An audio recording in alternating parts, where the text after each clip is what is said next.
I uncovered every secret from the last 30 years. And I have given all the proofs of who was involved with Diddy. I have presented the videotape of Diddy's parties as evidence. Now no one can save Diddy and the other celebs. Jay-Z, after watching the rest of the documentary, you'll understand everything. I am the fucking hardest hustler in the world. This is Savage Part 2.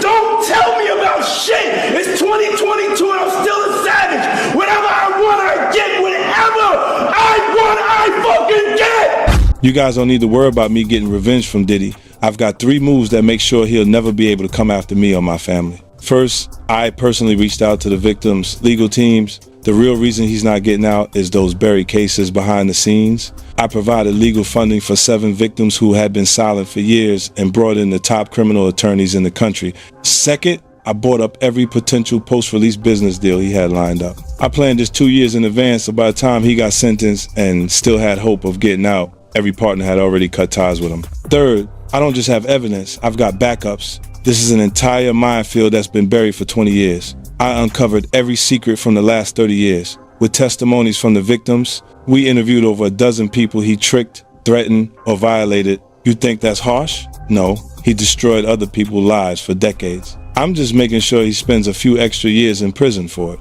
I'm not afraid of his people, not afraid of his threats. I know he's still in there fantasizing about a comeback, but the truth is, he's never coming back. Today, on Wednesday, January 28th, 2026 is a very bad day for Sean Diddy Combs, and an even more uncomfortable one for Jay-Z, because Netflix has just released Sean Combs, The Reckoning or Part 2, produced by 50 Cent. And this time, the documentary doesn't just talk, it shows secret parties, closed-door gatherings, late-night invite-only events, young girls present in private spaces, hidden relationships, names that were never supposed to surface. Not allegations yet, not conclusions yet, just a door that has finally been opened. When Sean Combs, The Reckoning first appeared on Netflix on December 2nd, 2025, it didn't arrive with explosions or dramatic accusations. It arrived quietly, almost carefully, and that's what made it dangerous. Because instead of shouting claims, the documentary chose to document patterns. One, instead of telling viewers what to think, it showed them what had allegedly been happening for years, behind doors that were never meant to open.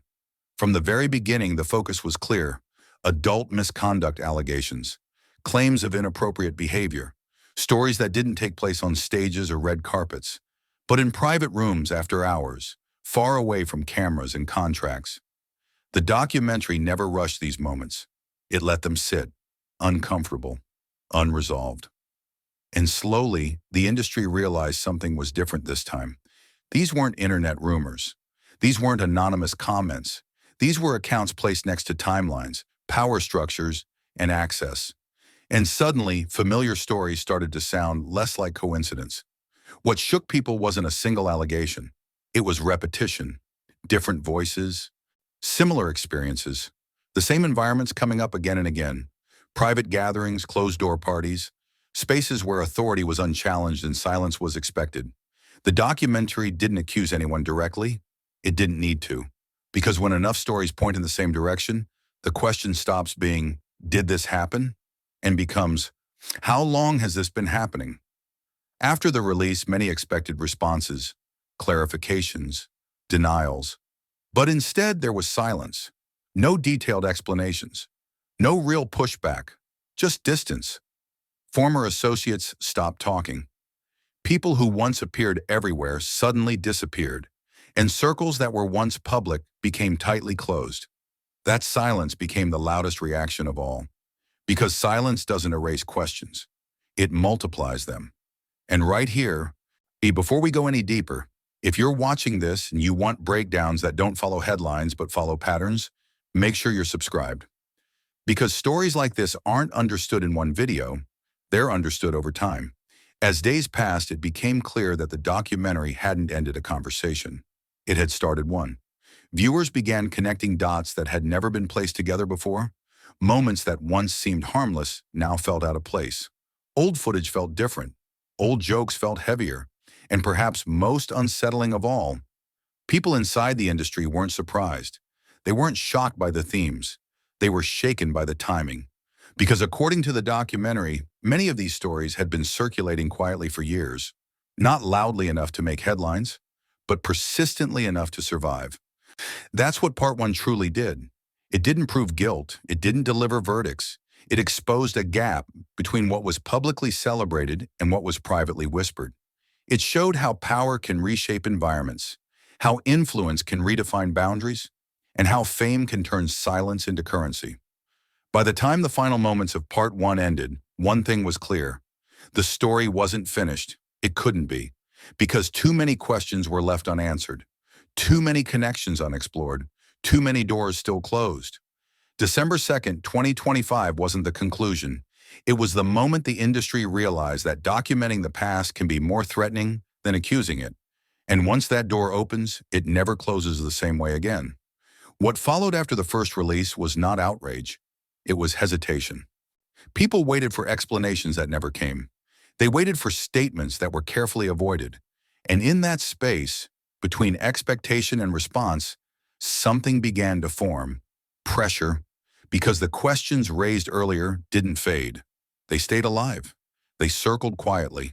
And that is exactly why this next chapter exists.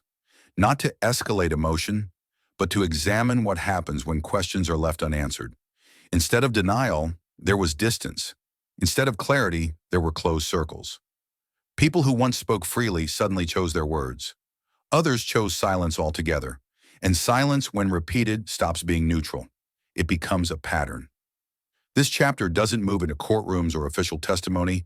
It moves into repetition. Stories that were never sworn under oath, yet never disappeared either. Art accounts that resurfaced again and again, even when they were inconvenient. Different voices, different years, but strikingly similar environments. Private gatherings, late-night settings, spaces shielded from visibility. These accusations remain unverified. The documentary makes that clear, but it also makes something else clear. They persist, and persistence is not created by coincidence.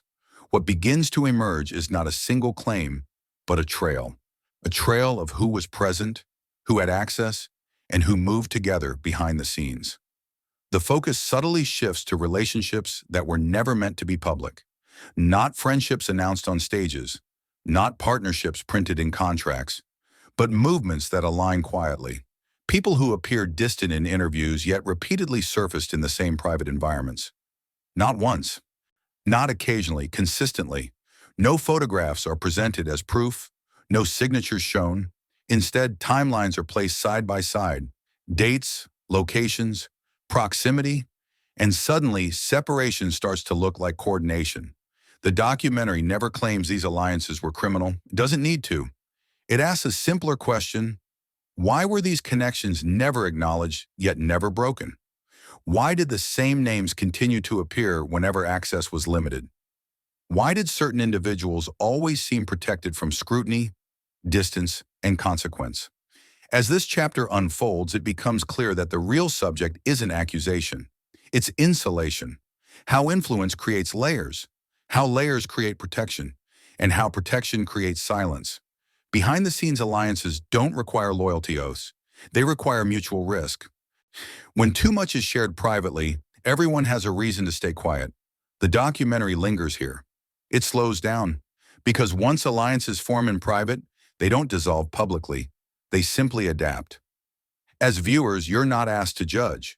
You're asked to observe, to notice how often power moves in clusters, how rarely it moves alone, and how uncomfortable things become when those clusters are finally visible. By the end of this chapter, nothing explosive has happened. No bombshell moment, no dramatic reveal. Yet the weight feels heavier than before, because the silence now has context, the distance now has meaning, and the unanswered questions feel deliberate. This isn't about what can be proven today. It's about what has been quietly maintained for years. And once you start seeing alignment instead of coincidence, it becomes impossible to return to the simpler version of the story. Because silence, when protected by power, is never empty. It's occupied by agreements, by understanding, by things that were never meant to reach the surface. And now that they have, the pressure isn't coming from accusations. It's coming from what no one rushed to deny. At this point, the focus quietly shifts, not toward louder claims, not toward stronger language, but toward something far more unsettling: presence. Because when accusations remain unproven and alliances remain unspoken, the only thing left to examine is who was always there. Not occasionally, not accidentally, consistently. This part begins by observing patterns of access. Who entered rooms without invitations? Who stayed when others were asked to leave? Who remained welcome regardless of changing circumstances? These weren't public spaces. They were controlled environments. Private gatherings where attendance wasn't announced, recorded, or remembered publicly. Where familiarity mattered more than titles. And where silence was understood, not enforced. Over time, these spaces allegedly formed inner circles.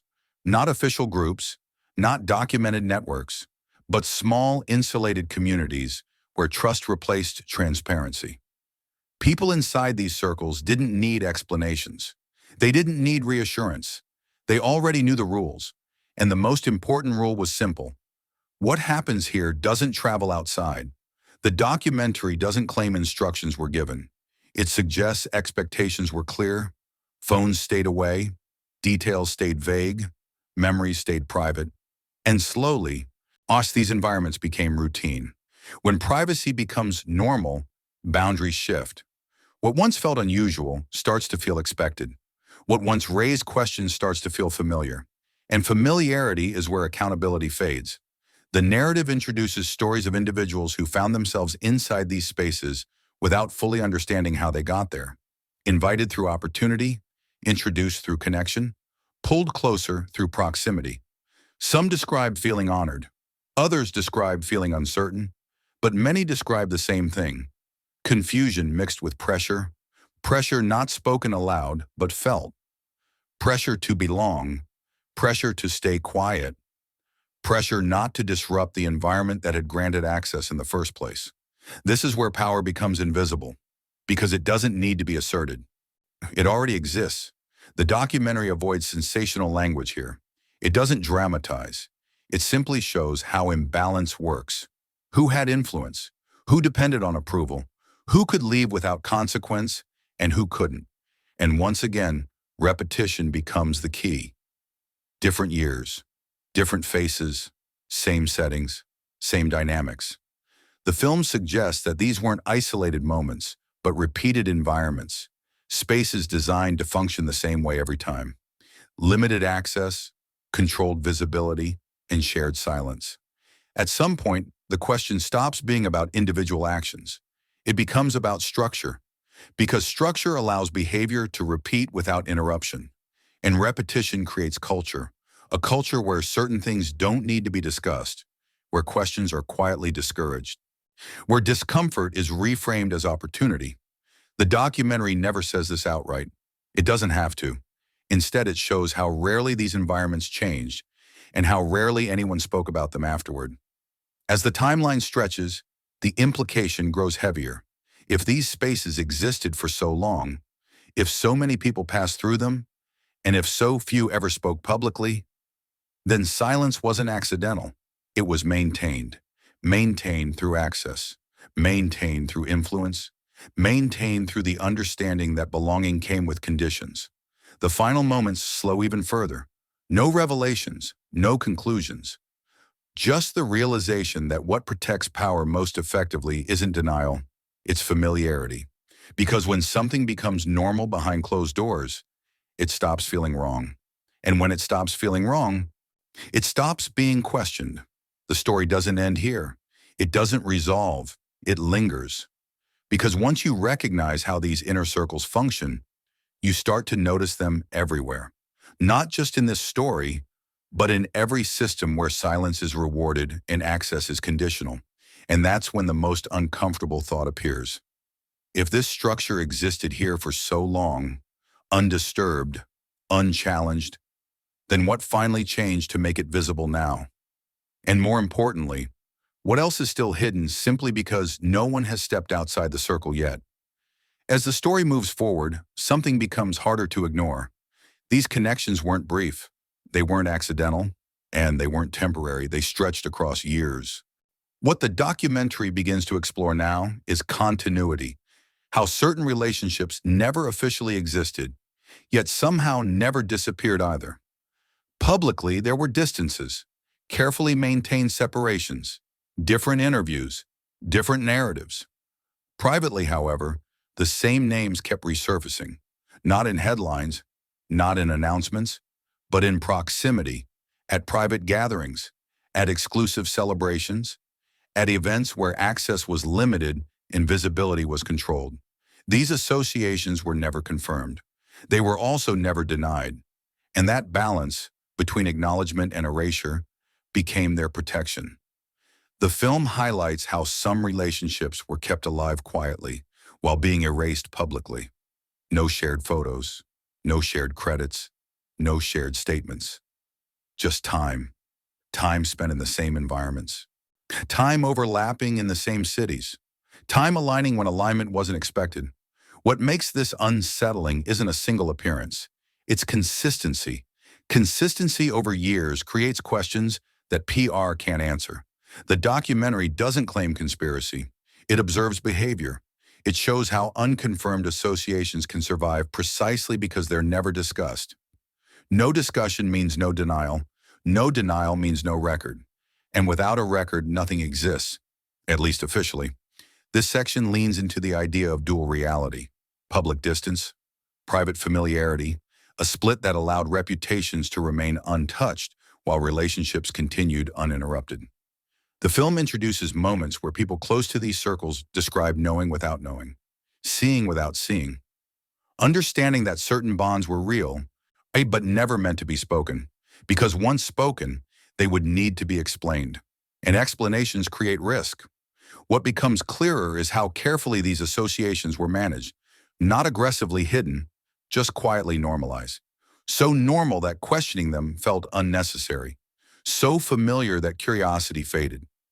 The documentary suggests that this is how influence protects itself, not through secrecy alone, but through repetition.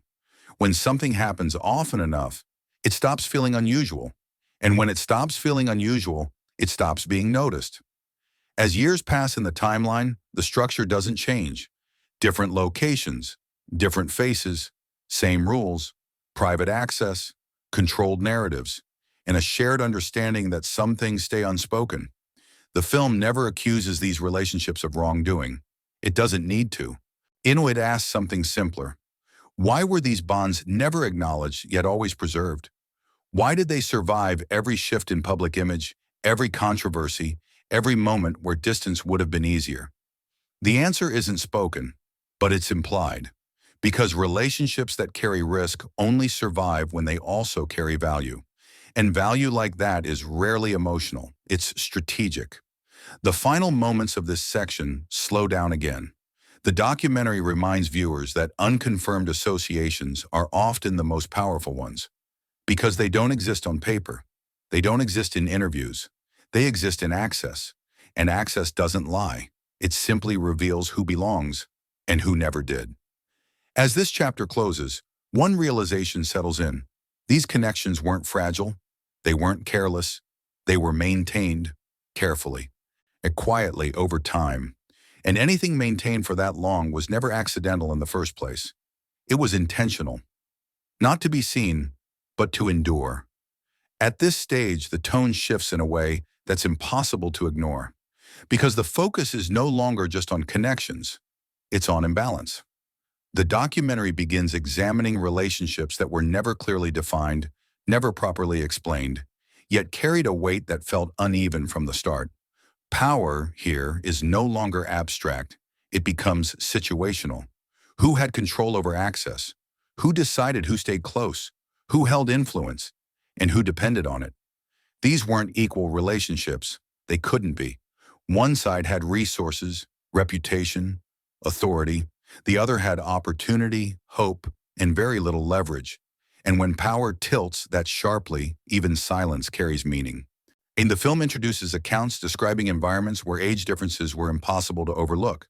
Not shouted, not emphasized, just present.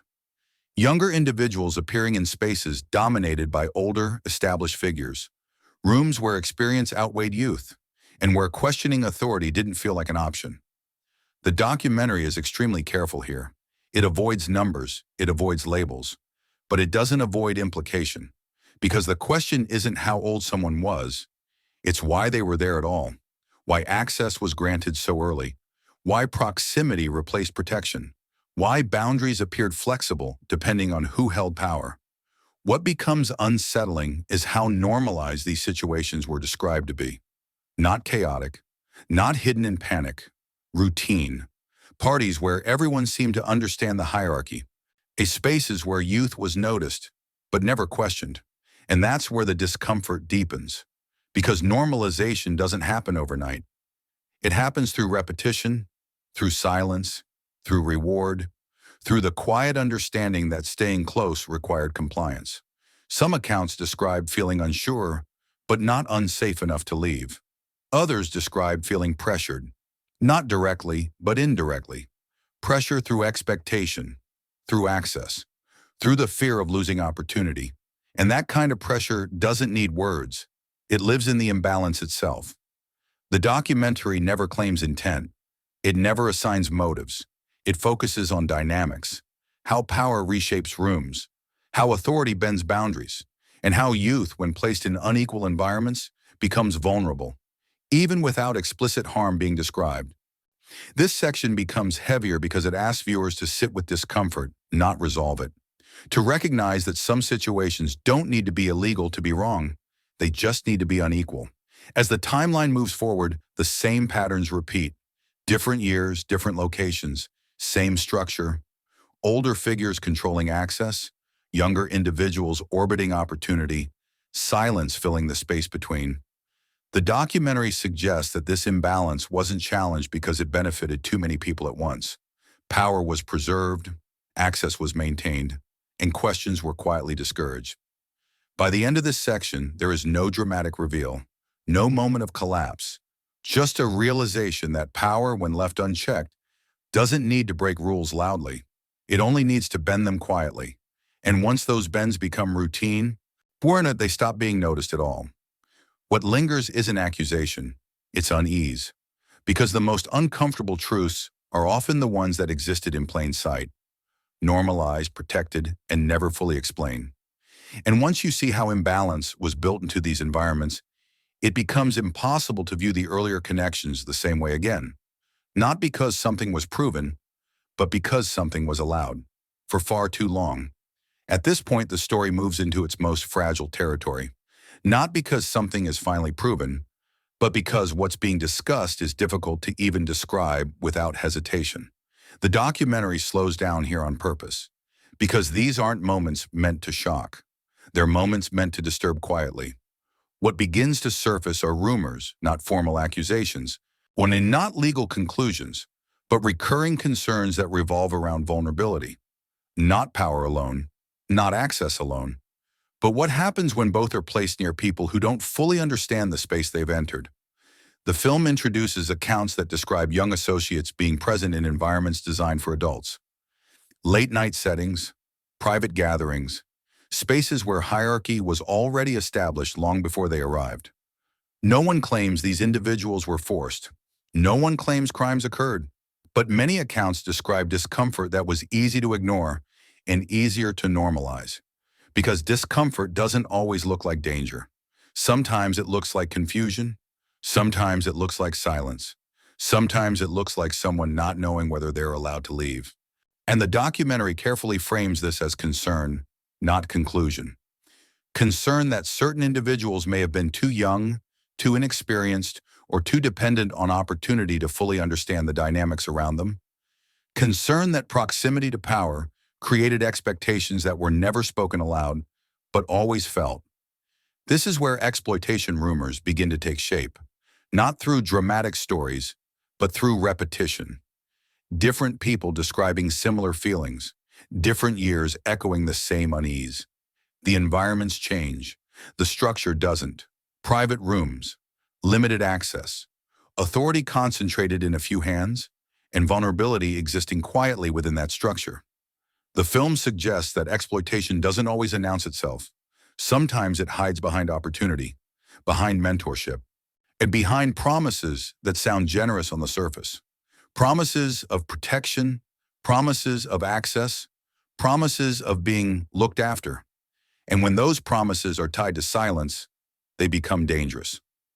What makes this section uncomfortable is how little needs to happen for harm to exist. No shouting, no force, just imbalance. Imbalance between experience and inexperience, between authority and dependence, between those who control the room and those trying to find their place in it. Some accounts describe individuals feeling grateful and uneasy at the same time. Grateful for being included, uneasy about why they were included. And that tension between opportunity and discomfort is where exploitation often hides. The documentary doesn't accuse anyone of intent. It doesn't say harm was guaranteed. It asks something more difficult.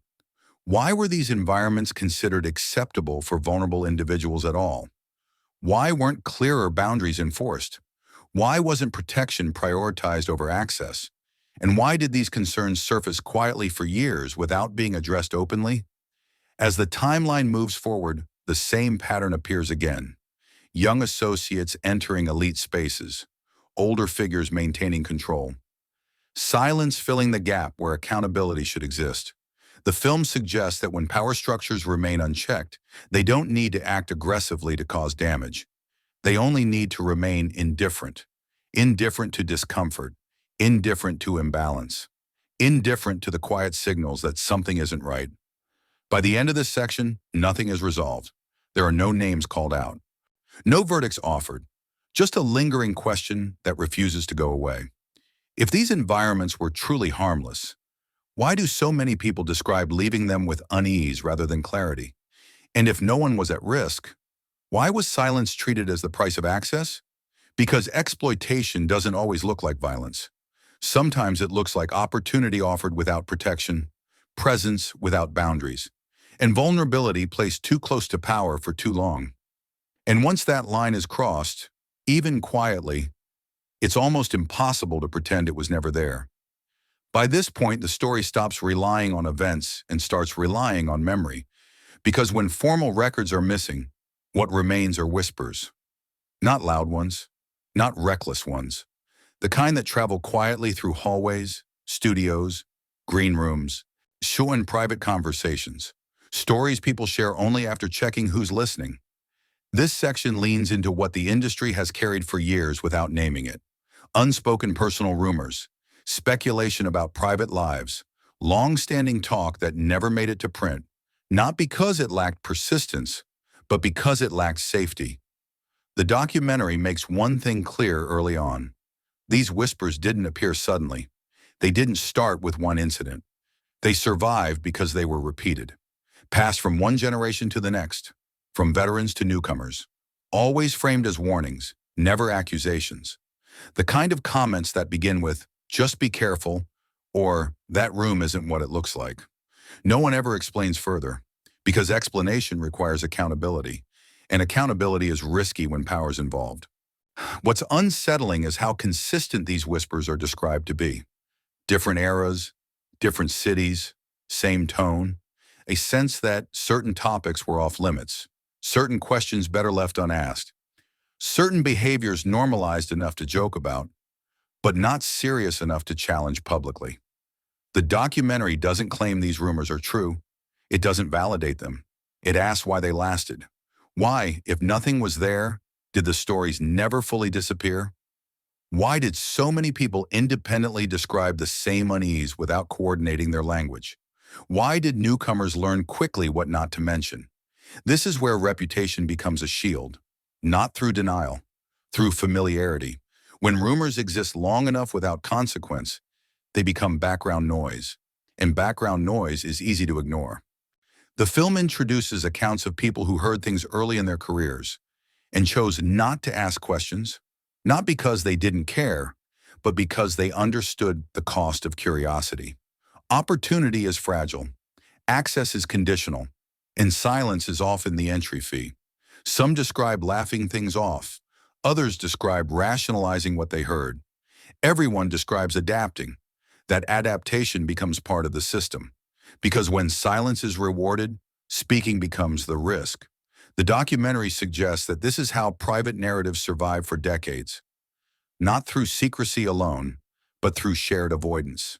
Everyone knows a little, no one knows enough, and that's intentional.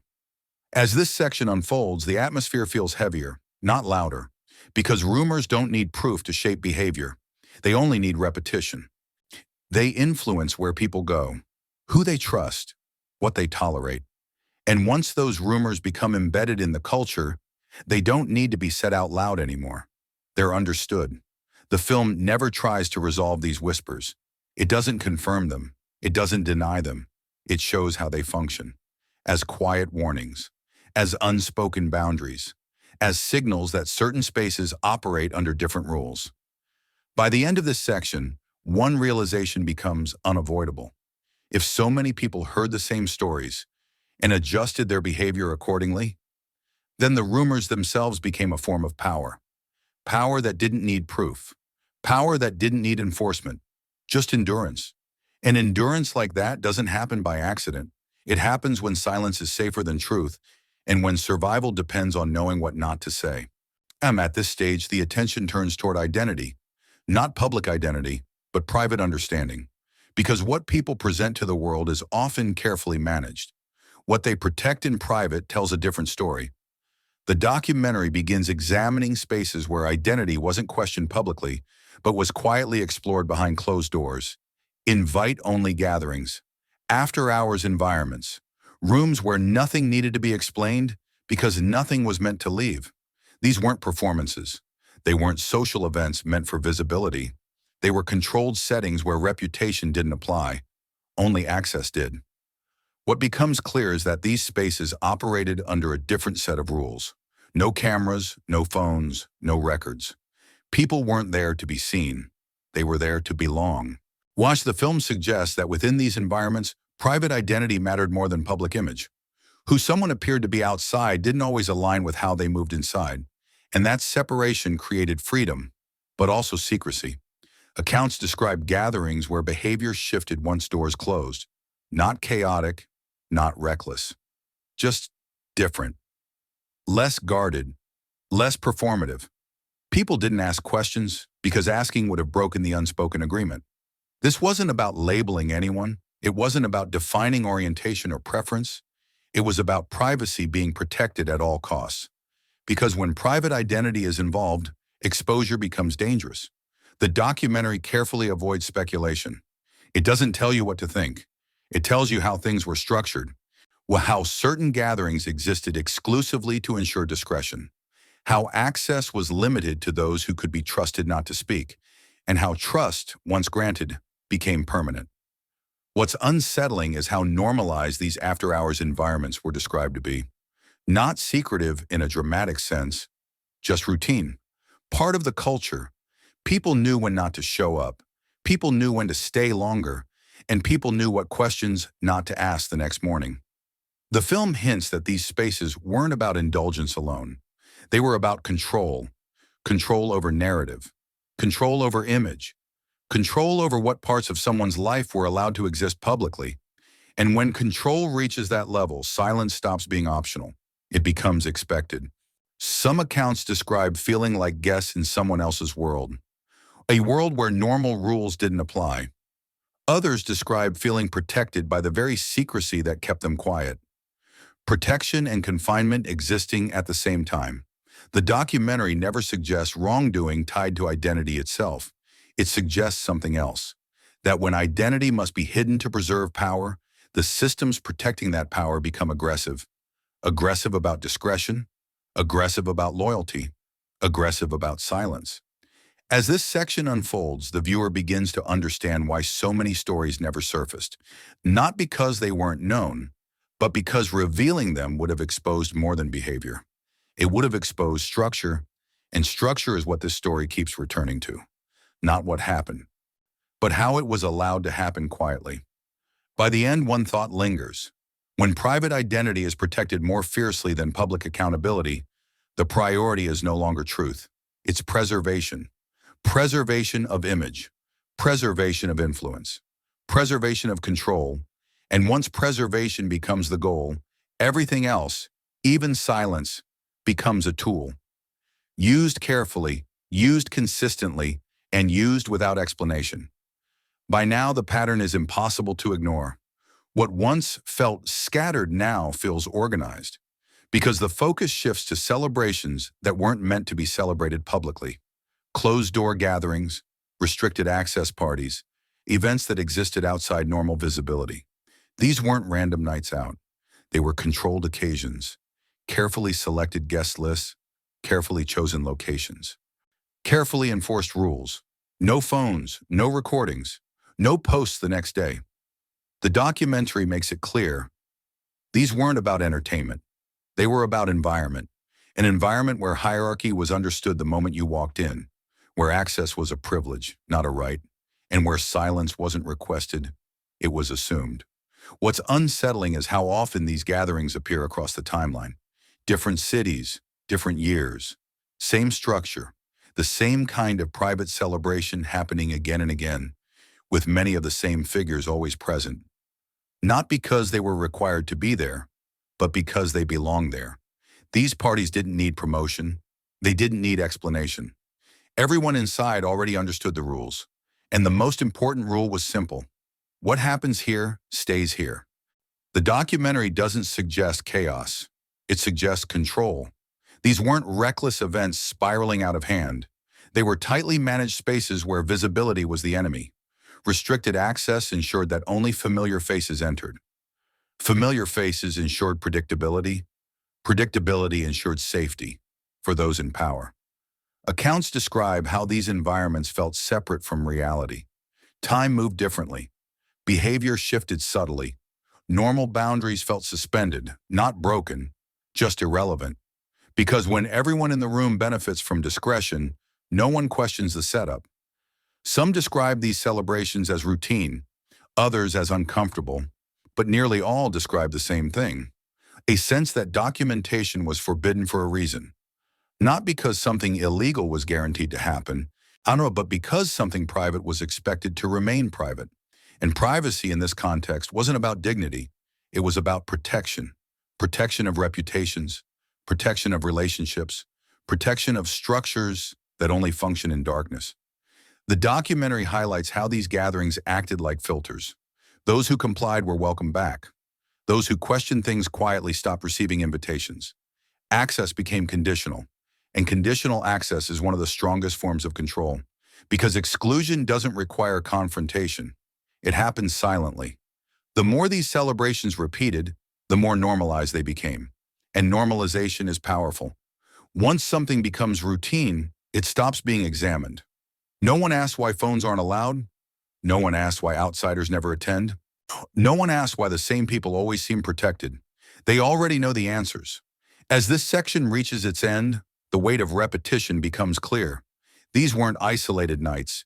They were part of a system designed to remove witnesses, to limit memory, to ensure that what happened could never be proven, only remembered. And memory without evidence is easy to dismiss. But when enough memories align, dismissal becomes harder. The final feeling isn't shock, it's realization. That secrecy wasn't a side effect of these gatherings. It was the point. And when secrecy becomes the foundation of celebration, it raises a question that can't be ignored. What required that much protection, that much control, and that much silence for so long? Because celebrations don't need darkness to exist, when only things that fear exposure do. At this point, the story stops feeling distant, because what once lived behind doors is now colliding with the outside world. The documentary begins to explore what happens when sealed systems are exposed to light. Not fully, not forcefully, but just enough to disrupt balance. Reactions start appearing where silence once lived. Not statements, not apologies. Adjustments. People changing schedules. People rethinking associations. People quietly creating distance without explaining why. And that shift matters, because power doesn't retreat loudly. It retreats strategically. The film observes how narratives begin to reposition themselves. Old footage reframed. Past moments recontextualized. Stories that once felt harmless now feel uneasy. Not because new facts were added, but because perspective changed. The documentary doesn't claim panic. It suggests recalculation. When systems built on privacy sense exposure, they don't collapse. They adapt. Lawyers appear in the background. Public relations language becomes cautious. Words are chosen slowly, not to explain, but to avoid creating records. What becomes clear is that visibility alone creates pressure. No verdicts are required. No charges need to be announced. The moment people start asking questions, control begins to slip. And the most powerful systems are the ones least prepared for scrutiny. The film shows how influence works best when unnoticed, when relationships remain undefined, when environments remain undocumented, when silence remains mutual. But once attention shifts, even slightly, those advantages weaken. The documentary focuses on hesitation. People waiting to see who speaks first, who breaks the pattern, who stays quiet long enough to avoid attention. Because silence that once protected now feels risky, and speech that once felt dangerous now feels inevitable. This is the moment where reputations become fragile, not because they are proven false, but because they are no longer unquestioned, and questioning alone changes everything. The film doesn't predict outcomes. It doesn't speculate on legal consequences. It stays focused on tension. The tension between what was normal in private and what is acceptable in public. Between access once granted freely and access now quietly withdrawn. Between stories once whispered and stories now being listened to. What lingers is the realization that systems built on discretion rarely survive transparency unchanged. Even partial exposure reshapes them. As this chapter closes, there is no explosion, just pressure. Pressure created by attention, by memory, by patterns that no longer align comfortably. And pressure like that doesn't disappear. It builds, quietly, steadily, until something gives.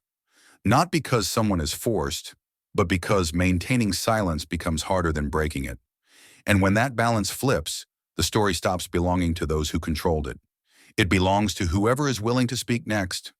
At this stage, the story reaches a moment that feels unfamiliar. Not revelation, not collapse, expectation. Because when patterns are exposed and silence starts to weaken, something else takes over. Anticipation. Everyone begins waiting, not for proof, not for confession, for movement. The documentary focuses on what happens in this waiting period, how people behave when they know attention is fixed on them, but nothing has officially happened yet. This is where caution replaces confidence. Public appearances become limited. Statements become carefully worded. Associations that once felt permanent suddenly feel optional, and none of it is explained, because explanations create records, and records create accountability. The film highlights how narratives subtly shift during this phase. Moments from the past are reframed as misunderstandings. Silence is reframed as dignity. Distance is reframed as focus. Language becomes defensive without sounding defensive. And that's intentional, because when systems sense risk, they don't panic. They preserve. Preserve image, preserve leverage, preserve options. Watch the documentary shows how attention alone changes behavior. People who once moved freely now move carefully. Spaces that once felt protected now feel exposed. And control that once felt absolute now feels conditional. This is where power reveals its limits. Not because it disappears, but because it has to respond. And response means visibility. The film suggests that this moment is often the most fragile, because nothing has been proven, yet nothing feels secure. Those closest to the center begin reassessing loyalty, not publicly, privately. Who speaks? Who stays silent? Who distances themselves early enough to avoid consequence? And distance, once again, becomes a strategy. Not because something is confirmed, but because something is possible. The documentary doesn't dramatize this phase, it observes it. The hesitation. Honwa, the recalibration. The quiet reshuffling that happens when influence senses scrutiny. Because influence thrives on certainty, and uncertainty disrupts everything. As this section unfolds, the atmosphere becomes tense without action. No announcements, no denials.